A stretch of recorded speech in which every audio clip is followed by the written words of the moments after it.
ইয়া আইয়ুহান নাস, হে মানব জাতি।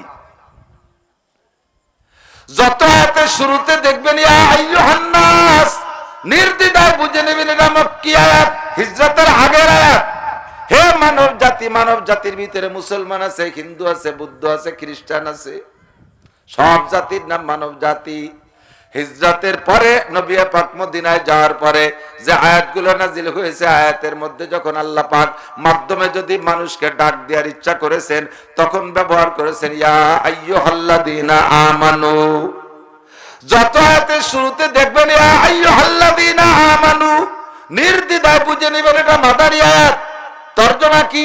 শাব্দিক তর্জমা হলো, হে ওই সকল মানুষ তোমরা যারা ঈমান এনেছো, আমার প্রতি বিশ্বাস স্থাপন করেছো, এক কথায় হে মুমিনরা। এটা হলো শাব্দিক তর্জমা। আর তাত্ত্বিক তর্জমা হলো আল্লাহ পাক বলেন ইয়া আইয়ুহাল্লাযীনা আমানু, হে আমার অন্ধ জগতের অটল বিশ্বাসী পাগলরা, তোমরা যারা মদিনায় আছো তোমরা অন্ধ জগতের অটল বিশ্বাসী পাগল। মক্কা থেকে যারা মদিনায় হিজরত করে এসেছো মুহাজিরিন, তোমরা অটল বিশ্বাসী পাগল। অন্ধ জগতের অটল বিশ্বাসী, দুনিয়ার নাম অন্ধ জগৎ, কারণ দুনিয়ায় বসে আল্লাহকে দেখা যায় না। একটা জন্ম অন্ধ মানুষ যেমন দুনিয়ার কিছু দেখতে পারে না, তার মাকেও দেখতে পারে না, আব্বাকেও দেখতে পারে না, স্ত্রীকেও দেখতে পারে না, সন্তান দেখতে পারে না, নিজের দালান কোঠা গাড়ি বাড়ি কিচ্ছুই যেমন দেখতে পারে না, আমরা দুনিয়ায় থেকে আল্লাহকে দেখতে পারি না। কাজেই দুনিয়ার নাম হলো অন্ধ জগৎ। দুনিয়ায় বসে আল্লাহকে দেখি না, ফেরেশতাদেরকে দেখি না, জান্নাত দেখি না, জাহান্নাম দেখি না, পুলসিরাত দেখি নাই, কবর আযাব দেখি নাই, মিজানের পাল্লা দেখি না, হুরও দেখি না, গেলমানও দেখি না। তবে এগুলো আছে না নাই? কত বলেন আছে? কেমন বিশ্বাস করি এগুলোর প্রতি? এমন বিশ্বাস, এমন বিশ্বাস, আমি এমন অটল বিশ্বাসী, এই বিশ্বাসকে পরিত্যাগ করার কারণে যদি আমাকে সারা পৃথিবীর প্রেসিডেন্টও বানায় দেওয়া হয়, তবু আমি বিশ্বাস থেকে বিচ্যুত হতে রাজি না। ধরে নেন কথার কথা, আপনারা যারা এই অটল বিশ্বাসে বিশ্বাসী, আপনাদের কেউকে যদি বলা হয় তোমাকে জাতিসংঘের মহাসচিব বানায় দেওয়া হবে, তুমি একটু একবার বলো আল্লাহ নাই, বলতে রাজি আছেন? কেউ কি বলতে আছেন কোরআন মিথ্যা? কেউ কি বলতে রাজি আছেন আল্লাহর রাসূল মিথ্যা? কেউ কি বলতে রাজি আছেন কবর আযাব নাই? কেউ কি বলতে স্বীকার করবেন যে আখিরাত নাই, জান্নাত নাই, জাহান্নাম নাই? একথা আমরা বলতে রাজি না।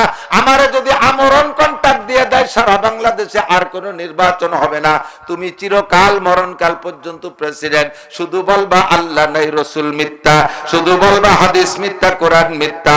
এই কথা কি কেউ বলতে রাজি আছেন নাকি? আমার সামনে কথা, আমার প্রস্তাব তো দূরের কথা, আমার আল্লাহ, আমার রাসূল, আমার ইসলামকে নিয়ে যদি কেউ কটূক্তি করে, যদি কেউ মন্তব্য খারাপ করে, আমার সিনার ভিতরে বুকের মধ্যে এক ফোঁটা রক্ত থাকতে পর্যন্ত আমি প্রতিশোধ না নিয়ে বাড়ি ফিরব না। বহু প্রমাণ করেছি। মাঝে মাঝে সমকালীন ফেতনার মোকাবেলায় আমরা যখন কোন বিক্ষোভ মিছিল করি, কোন মিটিং অ্যাটেন্ড করি, তখন দেখি এক শ্রেণীর স্কুল কলেজ ইউনিভার্সিটির ছেলেরা আমাদের সাথে মাঠে আসে। আল্লাহু আকবার। ছেলেগুলোর চেহারায় কয় ওরা নামাজ পড়ে না, ছেলেগুলোর চেহারায় কয় ওরা তো দাড়ি তো রাখেই নাই, মুখ দেখলি বোঝা যায়। ছেলেগুলোর চেহারা দেখলে বোঝা যায় রমজানের রোজাও রাখে নাই। ছেলেগুলোর চেহারা দেখলে বোঝা যায় তারা কি কি করে, রাতের কতক্ষণ পর্যন্ত কি করে, সব তাদের চেহারায় প্রমাণ করে। জীবনে স্লিপ করে পড়লে পশ্চিম দিক পড়ে না, এমন কিছু ছেলে আমাদের সাথে বিক্ষোভ মিটিং মিছিলে অংশগ্রহণ করে। আল্লাহু আকবার। এই সমস্ত ছেলেগুলো যখন কোরআনের বয়ান শুনে তখন তাদের ভিতরে এমন জজবা আসে, মনে হয় যেন এক্ষুনি যদি কাফের মুশরিকের মোকাবেলায় জিহাদের ডাক আসে, সবচাইতে আগে তারা তরবারি অস্ত্র নিয়ে নেমে পড়বে। এমন যুবক সাতক্ষীরে আছে না নাই? কথা বলেন আছে? এই মুহূর্তে যদি গাজায় যাওয়ার কোনো পথ করে দেয় সরকার, যদি পাসপোর্ট ভিসা করে দেয়, আমাদের যদি এয়ারলাইন্স করে দেয়, আমার ভিসা কাটা যা আছে সবকিছু বিক্রি করে জীবনে যত ইনকাম অর্জন করেছি সবকিছু আমি খরচ করে গাজায় যাব, ফিলিস্তিন যাব, বাইতুল মুকাদ্দাসকে রক্ষা করব, মুসলমানদের পাশে দাঁড়াবো। প্রস্তুত আছেন না নাই? ইয়া আইয়ুহাল্লাযীনা আমানু, আল্লাহ কি জন্য মুহাজিরিন এবং আনসারদেরকে ডাক দিয়ে বলে, হিজরতের পরে দুই দলকে আল্লাহ পাক ডাক দিয়ে বলে, হে আমার অন্ধ জগতের অটল বিশ্বাসী পাগলরা। সাথে হুজুর যশোরে হুজুর রহমাতুল্লাহ আলাইহি তরজমা হলো, হে আমার অন্ধ জগতের অটল বিশ্বাসী। সদস্য হুজুর রহমাতুল্লাহ শামসুল হক ফরিদপুরি মুজাহিদে আজম আল্লামা শামসুল হক ফরিদপুরি তরজমা হলো, হে আমার পাগলরা। দুই বুজুর্গের তরজমা মিলেই আমি বলি, হে আমার অন্ধ জগতের অটল বিশ্বাসী পাগল। কেন মুহাজিরিনদেরকে পাগল বলে, কেন আনসারদেরকে পাগল বলে? এদিক খেয়াল করে। পাগল কাকে বলে? যে স্বাভাবিক জ্ঞান হারায় ফেলে তাকে পাগল বলে। নিজের ঘরে আগুন জ্বালায় দেয়, আর একজনের ঘরে আগুন লাগলে পানি ডালে। মারে ভাবি করে ডাকে, বউরে মা কয়ে ডাকে। বড় বড় 1000 টাকার নোট ধরে পথ পথ করে টেনে ছিঁড়ে ফেলায় দেয়, রাস্তার পচা কাগজ দিয়ে বস্তা ভরে। দেখছেন না পাগলরা এগুলো করতে? স্বাভাবিক নিয়মের পরিপন্থী কাজ করে যে সে হলো পাগল।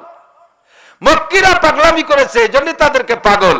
হযরত সিদ্দিক একবার, আবু বকর, যারা হজে গেছেন হাজী সাহেবরা, হাজী সাহেব কেউ থাকলে সাক্ষী দিবেন, যদি চিনা থাকে, না চিনলে তো বুঝবেন না।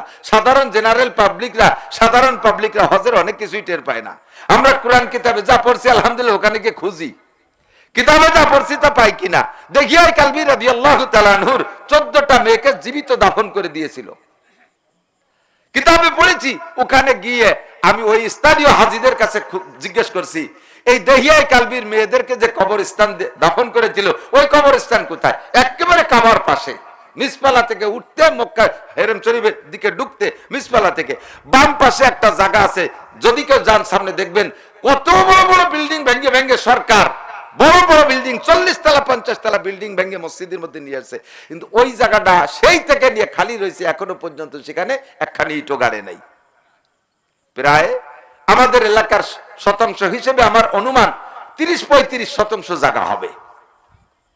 যে জায়গায় মক্কার এমন জায়গা যেখানে 1 ফুট জায়গা কিনতে 1 ফুট স্বর্ণ লাগে, এত দামি জায়গা মক্কার ওই জায়গা। সেই জায়গায় 30% জায়গা খালি রয়েছে, সেখানে কিচ্ছু করে না। মসজিদ বানাইলে সেখান থেকে মসজিদ বানাই নিয়ে আসতে পারে, ওই জায়গা বাদ দিয়ে এরকম ব্যাখ্যা করে বানাইছে। জিজ্ঞেস করলাম, বলে এই যে দেহিয়াই কালবি মেয়েদের কবরস্থান। গিয়ে দেখবেন একটু সব জায়গায় তো মানে ছোট বালি, ওই জায়গায় একটু বড় বড় এই সাইজের পাথর দিয়ে 14টা পয়েন্ট আছে, 14টা জায়গায় এই জায়গা পাথর দিয়ে কবরের নিশান করে রাখছে। দেহিয়াই কালবি তার 14টা মেয়েকে ওই জায়গায় দাফন করেছিল। আল্লাহু আকবার। হাজী সাহেবরা ওখানে গিয়ে দেখবেন হযরত আবু বকর সিদ্দিক রাদিয়াল্লাহু তাআলা আনহুর বাড়ি। মিসপালা থেকে বাবে আব্দুল আজিজের দিকে ঢুকতে বাম পাশে যে বড় বিল্ডিং, ডান পাশে হিলটন টাওয়ার, জমজম টাওয়ার, বাম পাশে হযরত আবু বকরের বাড়ি। ওর ভিতরে মসজিদও আছে, নামাজ ওই মসজিদের সাথে হেরেমের মসজিদের সাথে একসাথে জামাত হয়, আলাদা ইমাম দাঁড়ায় না, ওখানে দাঁড়ায়, ওর সাথে নামাজ পড়ে। বিশাল বাড়ি, বিশাল বাড়ি, প্রায় 1 বিঘে জায়গা নিয়ে হবে কমপক্ষে 50 থেকে 55% জায়গার উপরে হযরত আবু বকরের বাড়ি। মক্কার প্রাণ কেন্দ্রে, কাবাঘরের গায়ে, যে জায়গা বলছি আগেই বলে নিছি, 1 ফুট জমি কিনতে 1 ফুট স্বর্ণ লাগে। এখনো যেমন দামি, তখনও এরকম দামি ছিল। রহমাতুল আলামিন নবীর আশকে পাগল হইয়া আল্লাহর প্রতি ঈমান এমন মজবুত হয়ে গেছে, নবী পাক সাল্লাল্লাহু আলাইহি সাল্লামের সাথে আহ্বান দিয়ে ডাকে সাড়া দিয়া, আহ্বানে সাড়া দিয়া এই দামি জায়গা ছেড়ে দিয়ে, মক্কার ব্যবসা বাণিজ্য সব ছেড়ে দিয়ে মদিনায় চলে গেছে। হাতে সামান্য কয়েকটা টাকা নিয়ে গেছে, এই ছাড়া কিছুই নাই। ওখানে ঘর নাই, বাড়ি নাই, জায়গা নাই, জমি নাই, বসবাসের কোনো ব্যবস্থা নাই। আনসারদের সাহায্যে সে জায়গায় একটু লজিং থেকে থাকতে হবে, এমন পাগলামি করছে। মক্কার দামি জায়গা ছেড়ে দিয়ে চলে গেছে। কাজে ইন্দ্রা পাগল ছাড়া আর কিছু না। মদিনায় এমন সব সাহাবা, মদিনায় যারা স্থানীয় তাদের নাম আনসার, তারা কি পাগলামি করছে শুনলে আশ্চর্য হবেন। হাদিসের ভিতরে একাধিক ঘটনা বলছি না, ইকো বন্ধ করতে, ফাটফাট করতে, তাহলে রয়েছে টের পাও না। এমনি সাউন্ড দাও, আবার ডবল করে, ইকো কন্ট্রোলই করতে দিছে ভাই না। মদিনায় যারা ছিলেন এরা আনসার। খেয়াল করেন, মক্কা থেকে যারা গেছে মুহাজির আর মদিনায় যারা, তারা আনসার। মুহাজির আর আনসারদের ভিতরে হুজুর উখুওয়াত তৈরি করে গেছেন, ভ্রাতৃত্ব জোড়া বাঁধিয়ে দিয়েছে। তবলিগি গেছেন নাকি? তবলিগ ওয়ালারা আছেন? মাশাআল্লাহ, ধন্যবাদ। তবলিগি গেলে আমি সব দুই জনের জোড়া বাঁধিয়ে দেয় না?